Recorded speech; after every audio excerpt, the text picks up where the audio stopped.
நான் வேலு ஆடியோஸ்லேருந்து டெக்னீஷியன் வேலு பேசுகிறேன். நம்மளை மாதிரி டெக்னீஷியனுக்கெல்லாம் கொஞ்சம் கேட்டுக்கிறேன்.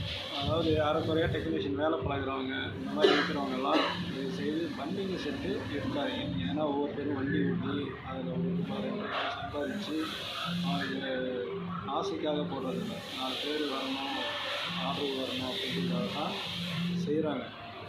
இதில் வேலை தெரியாதவங்கெல்லாம் என்ன பண்ணுறீங்கன்னா பாருங்கள், ஒயர் கனெக்ஷன் மாற்றி அடித்து பாவம் 2 போர்டுமே ஷார்ட் சர்க்யூட். 2 போர்டுமே ஒன்று குமார் 450 ஸ்டீரியோ அது சப்ஸ்டியூட் பண்ணியிருக்காங்க. அவங்க டைனிங் 2 யூஸ் பண்ணுறதுனால. இன்னொன்று வந்து நம்ம கேஎம்சியோடது ஸ்டீரியோ தான். 2 போர்டுமே கெப்பாசிட்டரும் ரெஜிஸ்டரு டிரான்சிஸ்டர் 3மே அவுட் ஆகிடுச்சு. இந்த மாதிரி செய்யாதீங்க தயவுசெய்து. வேலை வந்து கற்றுக்கிட்டாலும் செய்யுங்க, அரைக்குறையாக செய்யாதீங்க. ஏன்னா நானும் வண்டி ஓட்டுறேன், அந்த ஃபீல்டில் நானும் இருக்கேன், அப்படியே கடையும் வச்சுருக்கேன்.